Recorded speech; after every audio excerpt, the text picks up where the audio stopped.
தமிழகத்திற்கு போதிய வெள்ள நிவாரண நிதியை வழங்க வேண்டும் என முதலமைச்சர் மு.க.ஸ்டாலின் கோரிக்கை விடுத்திருக்கிறார்.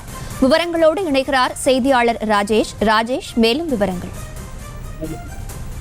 வணக்கம். தமிழக முதலமைச்சர் மு.க.ஸ்டாலின் அவர்கள் தன்னுடைய சமூக வலைதள பக்கம் மூலமாக மத்திய அரசுக்கு ஒரு கோரிக்கையை வைத்திருக்கின்றார். இந்த கோரிக்கை ஏற்கனவே அவர் எழுதிய அந்த கடிதத்திலும் நேரிலும் சென்று வலியுறுத்தியிருந்த நிலையில மீண்டும் ஒரு முறை சமூக வலைதளம் மூலமாக இந்த கோரிக்கையை அவர் வைத்திருக்கின்றார். தமிழ்நாட்டில் 8 மாவட்டங்களில கடுமையான வெள்ள சேதங்கள் ஏற்பட்டிருக்கக்கூடிய நிலையில் அதிலிருந்து மீண்டு வருவதற்கு மத்திய அரசு தேவையான நிதியை ஒதுக்க வேண்டும் என அவர் கேட்டுக் கொண்டிருக்கிறார். இந்த பதிவில் கடந்த நூற்றாண்டில் 50 சூறாவளிகளை எதிர்கொண்ட தமிழகம் இந்தியாவின் 2வது பெரிய கடற்கரையை கொண்டது எனவும் குறிப்பிட்டிருக்கிறார்.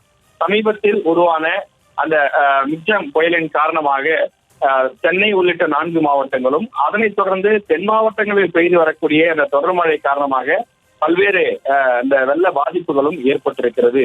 இதிலிருந்து மீட்பு செய்யக்கூடிய அந்த பணிகளை தமிழக அதிகாரிகள் பல்வேறு துறை சார்ந்தவர்கள் ஒருங்கிணைந்து செய்து கொண்டிருக்கிறார்கள் என்பதை சுட்டிக்காட்டியிருக்கக்கூடிய தமிழக முதலமைச்சர் இதில் இருந்து மறுசீரமைப்பு பணிகள் மேற்கொள்ள வேண்டும், நிவாரண பணிகளை மேற்கொள்ள வேண்டுமானால் தமிழக அரசினுடைய நிதி மட்டுமே போதுமானதாக இருக்காது என குறிப்பிட்டிருக்கிறார்.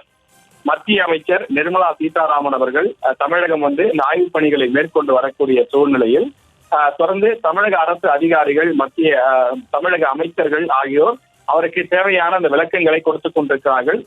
மழையால் புயல் வெள்ளத்தால் பாதிக்கப்பட்ட பகுதிகளுக்கு அவர் சென்று அழைத்து செல்லப்பட்டு அங்கே ஏற்பட்ட பாதிப்புகள் குறித்து விளக்கப்பட்டு வருகிறது எனவும் தமிழக முதலமைச்சர் அவர்கள் தெரிவித்திருக்கிறார். எனவே இந்த வெள்ள சேதங்களிலிருந்து இந்த 8 மாவட்டங்கள் மீண்டு வருவதற்கு தமிழக அரசிற்கு மத்திய அரசு துணை நிற்க வேண்டும் எனவும் தமிழக அரசுக்கு தேவையான நிதியை மத்திய அரசு ஒதுக்க வேண்டும் எனவும் அவர் வலியுறுத்தி கேட்டுக் கொண்டிருக்கிறார். செய்திகளை உடனுக்குடனும் துல்லியமாகவும் தெரிந்து கொள்ள சப்ஸ்கிரைப் பண்ணுங்க.